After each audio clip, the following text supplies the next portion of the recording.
Hello, everyone. Welcome back to 52 Weeks, 52 Amazing Authors.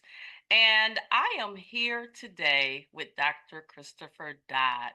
And I have to tell you all, you are in for a treat because I believe the last time that we both saw each other, we had to have been like 12, 13, hadn't started life yet, probably just hit that puberty age. And so here we are um, in the year of 51 for me. Oh yeah. I like to use the terminology 49 plus at this point. Oh, no. You know what? For years, I used to say I was 25.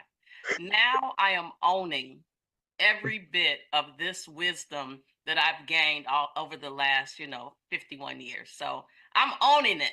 Oh man, well you better than me. So maybe I'll listen to the podcast for more motivation to own my age. Well, my grandfather is 103. Yeah, So, yes, and looking well. yes, yes. So, why don't you tell our listening, viewing audience a little bit about you, your background? I know you have this amazing family. Uh, It's amazing. It is. Well, first of all, you have a wife, right? And he who findeth Yes, a wife, you got a good thing. that's a You done good had a good thing. thing for a long Yes, time. yes. It's funny you mentioned that because we're in the process of working on the next book, and that one we'll be married for. Me and my wife Shalonda will be married for 25 years on August 14th, and that book is going to be called "Let's Grow Together." And Wow. so, yeah, so circling around all of my family in these, so hopefully these things can be legacies for them in the when I'm long and gone. Absolutely. So I believe your question was tell a little bit about myself. Yes, and your family. Sure. Okay. Well, as I mentioned earlier, I've been married to Shalonda for 24 and some months. We'll be married for 25 years, August 14th. I am a girl dad, which is one of the reasons for the book. I have three amazing daughters. Kennedy is my oldest, and she actually went to our alma mater. Me and my wife both graduated undergrad from NIU in DeKalb, and Kennedy is a legacy there. Well, was a legacy there, and now she is a police officer for the University of Chicago. And so she's new in her first real job. My middle daughter, Reagan, is a freshman at Central Michigan, where she's a cheerleader. And she said she was going to come home this weekend, but, we know how that changes with partying arrangements on a college campus. And then there's Madison, who is 14. She's in eighth grade. She's probably she has more athleticism in her pinky than I did ever. So she's a basketball player, track, boxing, anything athletic, and also really good at science too. And so I guess that's the highlight reel of the family. I grew up as only child, and I think my mom probably always wanted a girl, and so she was able to have three granddaughters. So I am a pastor of New Community Church, which is a suburb in Dalton, which is a suburb right out of Chicago, and I've been there for 11 years. I also work as a learning development manager for Lawndale Christian Health Center, where I help leaders grow within their leadership, how to lead self and how to lead others. And so that's just a little bit about my family and what I do for a living. And but one of my greatest joys now that I picked up in the pandemic is I love riding my bike. I put my headphones on and get out here on these trails. And based upon book sales, maybe I can get me a new bike this summer. I love it. I love it. When you did your introduction, I immediately had a flashback to eighth grade. And for my eighth grade, and you may not know this, but for my eighth grade graduation, um, Lawrence Mosley Sr. did the prayer at the beginning. Wow. And it's so interesting to see that his son, Larry Mosley Jr., Reverend Lawrence Mosley Jr., is a pastor. You're a pastor. And as kids, I don't know about you, I didn't know what I wanted to be. I definitely didn't think I was going to be a first lady. That Yeah. was just not in my ministry. But Yeah. it's so amazing to see the 50-year-old version of you, as a pastor, as a father, as a Yeah. kids just trying to Yeah. figure out life. Well, So, still have some stuff I'm trying to figure out too. So oh yes, yeah, I have yes. not arrived in that figuring it out phase. You know what? It's funny you mentioned that because I, about 12 months ago, decided to become comfortable being uncomfortable. Mm, And when that happened, I started to get in alignment with my purpose. I've been mm. in healthcare for 32 years, but that's Wow. not my true purpose. And so I realized, I don't know if it was approaching a midlife crisis, or I just started to realize that there was more for me in life. And I just started looking full speed ahead. I don't have any regrets about life, but Mm, I will tell you the foundation that we got at Lilydale set the stage for me, yeah. because you remember doing those Easter speeches and Yeah. singing in the Still choir. doing Easter speeches. But it prepared you, right? Because you remember you do your speech and then you like make a mistake and somebody say, go ahead, baby, keep on going, right? So Yeah. today I know as a pastor, you don't have that same setup, but you do have somebody saying, preach, pastor, Yeah. right? Yeah. Well, we hope. Wow. So let's talk a little bit about the book. I read the book, and Thank it you. was quite interesting, that you, having had three girls, wanted to have a boy. Yes. Yes. Yes. I think as a as a male, sometimes I guess this is like maybe a sexist statement. You always picture, your son wearing your basketball jersey or showing up at games and stuff like that, and thinking through how do you carry the name, right? And so, yeah, so that was a desire that God said, I got something different for you. Absolutely. So let's dig in a little bit to the book. We don't want to, give everybody all the contents of the Give book. give 'em whatever you want. And for any of your listeners that I would like to donate 2 copies, so just let me know. 2 people that subscribe, however you do, whoever subscribes first or whatever like that. But I would like to donate 2 books to them. Oh, thank you. So when I read the book, there was a sentence that you wrote that resonated with me, which was really basically kids don't come with a user's manual, right? And I remember getting pregnant and giving birth to my daughter 30 days before I turned 19. Wow. And I read the book, What to Expect When You're Expecting, right? And then Yeah. she came here and I was like, whoa, the book was okay. But now the real journey begins when you're trying to figure out, who I was trying to figure out who I was as a single parent, and then trying to learn about this little creature who I just gave birth to. And I remember lots of days feeling like I can't do this. Like Mm, I cannot be this girl's mother. But I started to really lean back on, my upbringing and the family support system that I had, and realized I can do it. However, 32 years later, I can tell you I'm still learning her, yeah. just as she's learning me. Yes. And one of the things I think that's unique for our relationship, my daughter and I, she doesn't talk, she can't hear. And Mm, so, our dynamic is next level different. But I yeah. think we figured it out because she's able to articulate her needs to me and I can understand them, and she gets what she wants on a regular basis. Amen. So you're in the house with three girls, plus your wife. That's a lot of estrogen in the house. Yes. What? Maybe I was learning some things, but I wasn't intentionally learning. My mom was a very strong Black woman.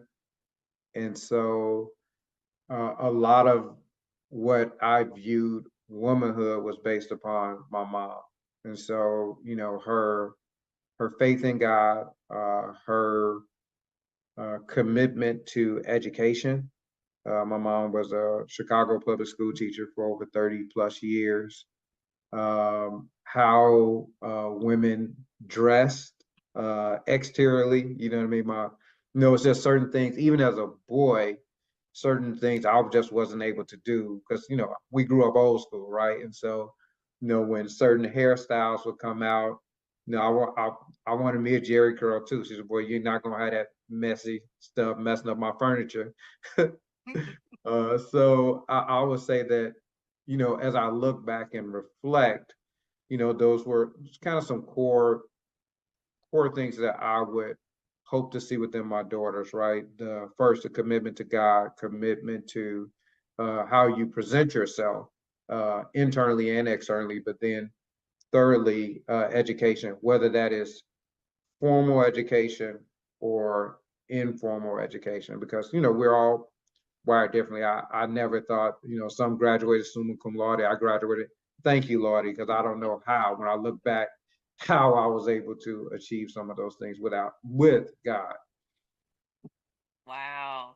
So, I'm going to ask you this question because as the oldest daughter, who had a men in my family had a huge role in my life. So, of course, I was my father's first daughter, Mm. but then I spent a lot of time with my The grandfather, granddad. Yeah. Deacon Campbell, right? Yeah. And going to church was like not something that you discussed. We just went, right? But then also my uncle William, who would take us home from church because my grandfather was in the room counting the Count money. money. Count money. Yes, That's important. yes, yes. And You can't have everybody counting money either. listen. Matter of fact, you can't have everybody swiping the cards either, because people just be a little Yeah. shady. But you know what? Today, Granddaddy is still good with money at 103.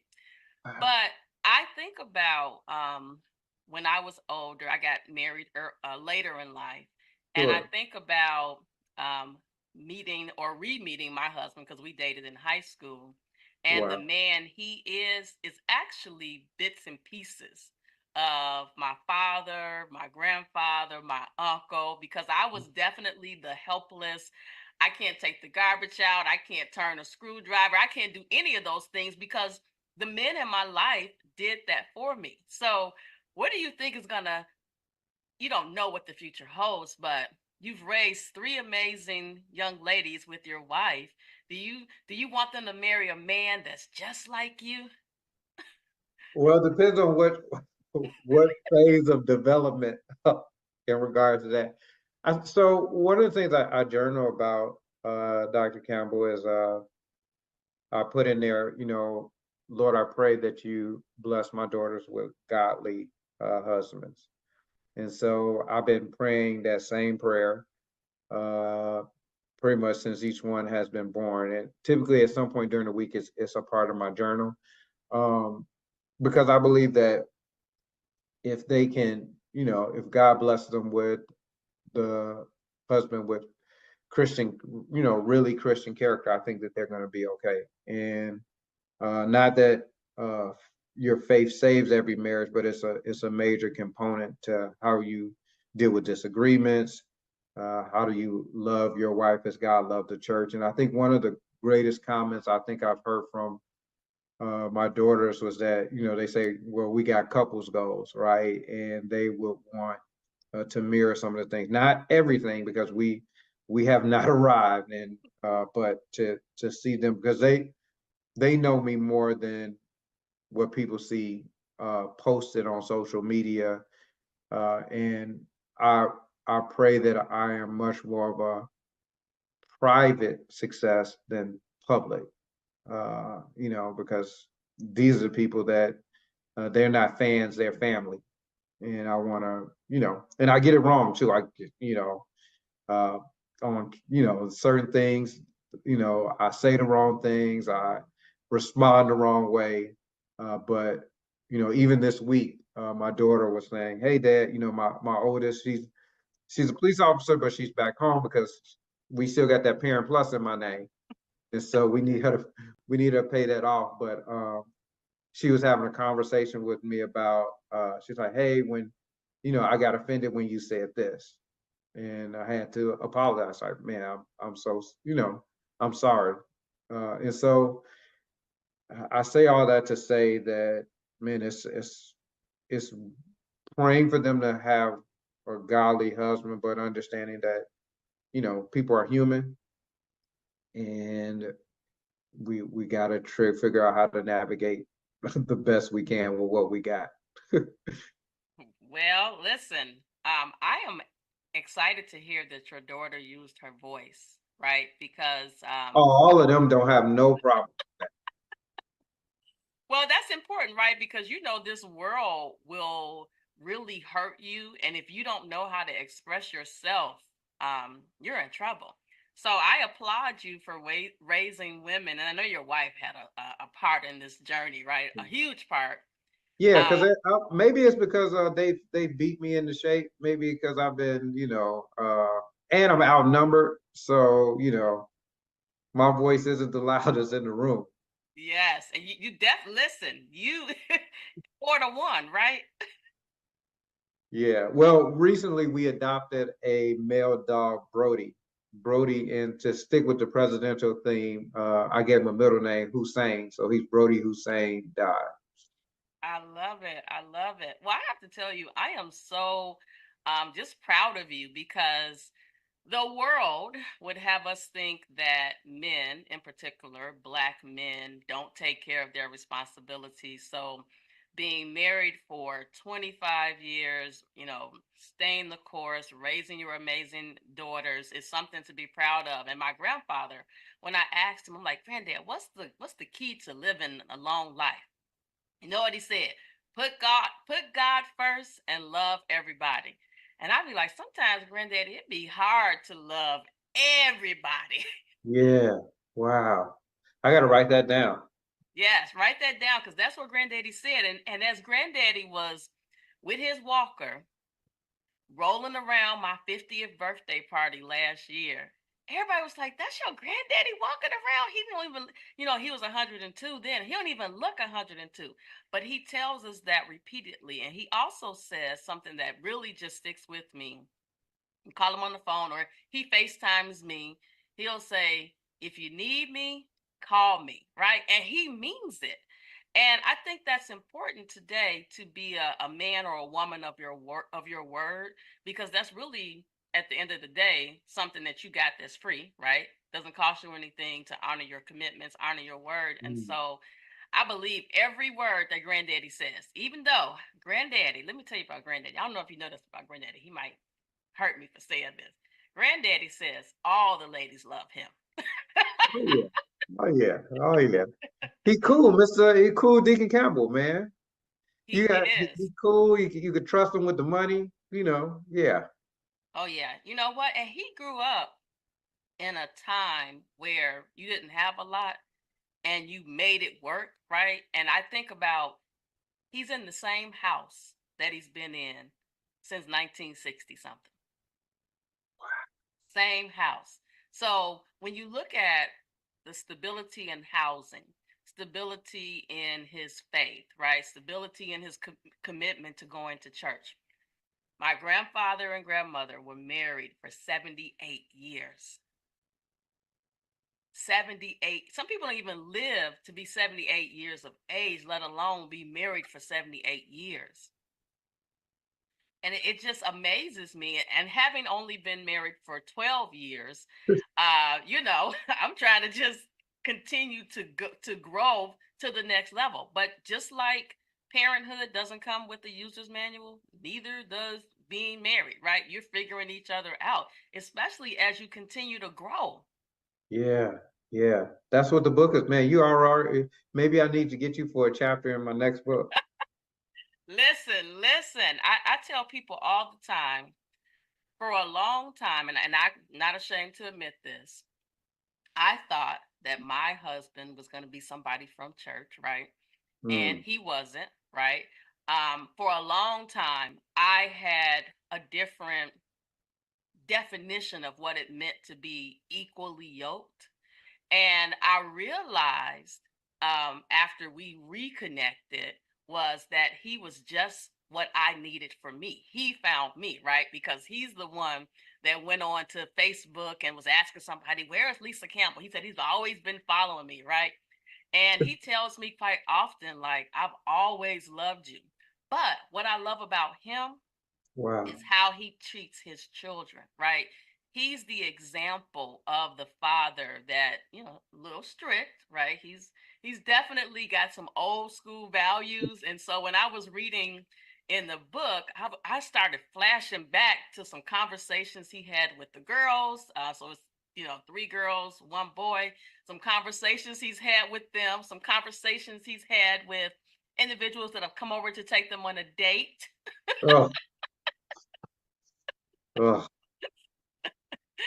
But as a black man, and this is not about black men, but I can only no, speak to no. my experience. It's so refreshing to see black men handling their business, right? Taking care of family, being the head of the household so that the woman can be in we can be in our place, even though we're a little strong. So we the we the A little strong or a lot strong? You did well like this. I was gonna do more like this. well yes, Adam and Eve, that hey, you know how that went down. So it's Yeah. still happening today. We definitely have an influence over the world. But I think that so many young girls long to have their fathers, that your daughters are so fortunate to have you in their life, for you to be the example of how they're supposed to be treated, right? You're exhibiting that with your wife, right? So they have that example. And the women who don't have that example, they will allow the world to be that example for them. And that's Wow. not what we want. Yeah. Yeah. Wow. To God be the glory. So, what's your favorite part of the book? I think for me, the favorite part of the book is the sections where my girls got to give comments. Um, so when we were working through this, my editor, sometimes they would like, well, I don't want to write it all out, but can I talk and record? And then my editor cleaned it up, and I'm like, I don't care, just I need to, because this is the first time. This is actually like my third writing project. So the first book is called The Trauma and Transition, and that dealt with more kind of like leadership transition within the church. And then the second thing was the Ignite Planner. But this was the first time I've ever included someone else in the project. And I'm I'm not type A, but I'm pretty structured. And so like, so there's deadlines and stuff. And they're like, well, I ain't feeling inspired. But one of the things that I really enjoyed is when they would all kind of get together and just hear what they thought of my parenting. And it's in some ways it's scary too, you know what I mean? Because I wanted them to talk about their authentic self. And so there's a part of the book when my oldest, Kennedy, uh, I believe it's a chapter when I talked about the Pledge of Presence. And Kennedy talked about another, like one of her classmates, her dad had came to the game, and her friend was just so excited, and she was like, man, I'm never like that because he always there, you know what I mean? And so that meant a lot to me, just to hear, their perspective of some of the sacrifices that were made and the things that they remember. Reagan remembers, which I hated. So Reagan has been, she's our child that jumped off furniture. So we needed to find either gymnastics or something to put in. But so she's always loved cheer and driving to those cheer competitions, and they are loud. I mean, super loud, and she looking to make sure you're paying attention, and so the things that they remember, probably one of the things that I would, kind of look at what my good parenting, right? I'm kind of old school, and they're like, man, you got lights and food. That's what a good dad does. But they remember me driving, to cheer competitions or me showing up at games where, so that I think that would be the most proud moment of the book is hearing their voices. Oh, well, this episode is going to air Father's Day weekend. So I want to tell you, Excellent. happy Father's Day. Thank you for Thank you. being an example. Man, hopefully I Um, get a good gift too, right? So when they listen to the episode, send something to them so I can get me a really good Father's Day gift this year. I love it. I love it. And you know what's so interesting? In my life, outside of my father, my grandfather, my uncle, I've only had two pastors, and that's Reverend Mosley and Mm, then Bishop Campbell. And so, seeing them as fathers, seeing you as a father, seeing Larry Mosley as a father, it just makes me so happy to see that you're holding it down, because mm, the world needs to see this. They need to see that men know how to take care of their responsibilities, but then continue to grow as a person. My husband jokes about this all the time, that he couldn't buy his first pair of Jordans until after the kids were out of the house, because you mm, sacrifice so much of yourself to give them the basic necessities. But then, even though we grew up old school, we gave our children things that we may not have necessarily have gotten, right? So being at yeah, all the events and all the things and trips and things that they've got to experience, but that's a testament to the foundation that was laid for us, and you laid that foundation for them so that they can carry that in their households when they get married one day. Or maybe, hey, maybe they won't get married. Our son yeah. said for a long time that he wasn't getting married, and he went to that Air Force, and all of a sudden he got a wife and we got two grandchildren. So Wow. Congratulations. thank you. Well, do you have any parting words? And I'm gonna let everybody hear this title again, because I think it's so important, so timely. And as I'm reading this, I want you to think about any final words that you want to say. But the title of the book, A Guide to Being a Girl Dad, The Five Pledges of Fatherhood: Presence, Prayer, Protection, Praise, and Pursuit, by Dr. Reverend Christopher E. Dodd. So, final parting words is that I believe that those pledges can serve as a blueprint. Um, no matter where you're at, dads, um, you're needed. You're needed. And you can pick up today and begin rebuilding relationships. And so please, implement those small tools. Might be some more P's that can go along with it, but um, I believe that our community, our community needs you. And another reason I wrote is that there are zillions, I don't know if zillions is the word, but there are many great Black fathers, and it's not highlighted.